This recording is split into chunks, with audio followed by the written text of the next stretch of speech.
students, I hope you all are doing well. In this section of my video, we will be going through the concept of common potential.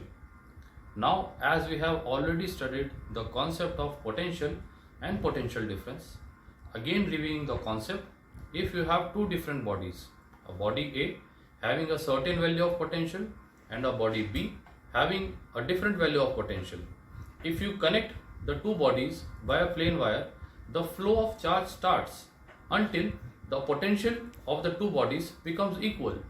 This equal value of potential is known as equal potential. We have understood this concept in the concept of potential difference. Again, in the theory of capacitances, we will be going through the concept of common potential with the help of capacitances. Now, going through this expression of common potential, as I have just explained what a basic logic of common potential is, you need to go through the basic theory of potential difference. Let us suppose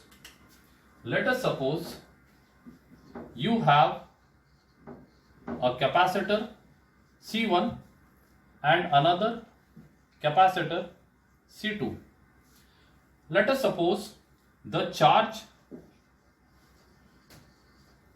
holding capacity of capacitor C1 is Q1. Similarly, charge holding capacity of C2 is Q2. Therefore, this will have a certain value of potential V1. Definitely, this will have a certain value of potential V2 because capacitance C1 is different as that of capacitance C2. If both are having different capacities, their charge holding capacities, that is their ability to store charge, as well as their potentials will be different. Therefore, charge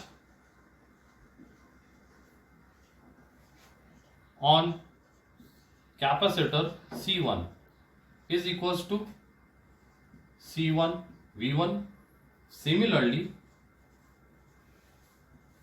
charge on capacitor C2 is equals to C2 V2. Therefore, net charge before sharing. Net charge before sharing means initially we have not connected the two capacitors. We are simply considering the individual value of charge which is being held by capacitor C1 and C2. So you can write it as Q1 plus Q2, or you can express it as C1 V1 plus C1 C2 V2. Let this be equation number 1. Now, let us consider if the two charges are different, the potential due to both these capacitances will be different. If you join the two capacitors by a plain wire, the flow of charge will start from a capacitor having higher potential to another capacitor having lower potential until they will acquire a common value of potential, and this common value of potential is known as the common potential. Therefore, let us assume that you have connected them with the help of plain wire until they acquire the common value of potential. Therefore,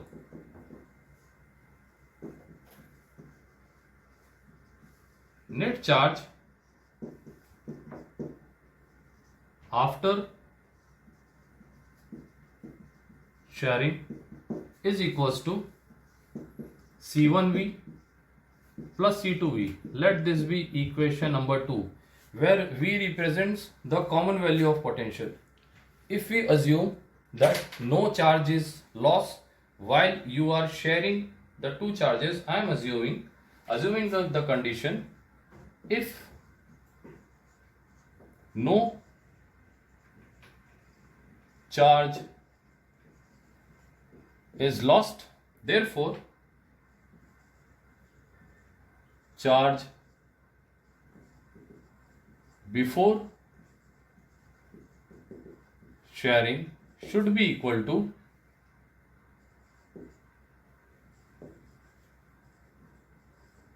charge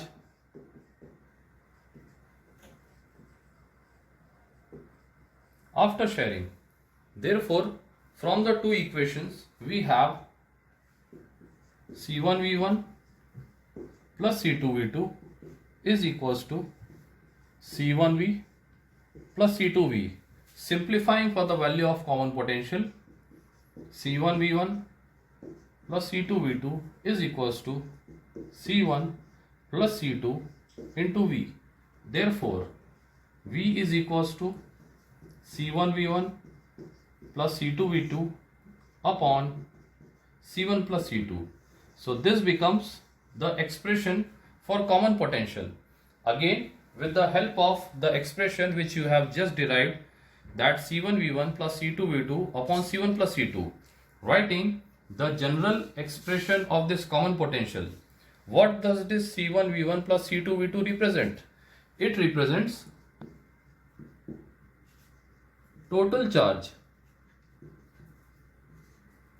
And what does this C1 plus C2 represents? It represents total capacitance. Hence, the general value or the general expression of common potential can be expressed as a ratio of total charge with respect to total capacitance.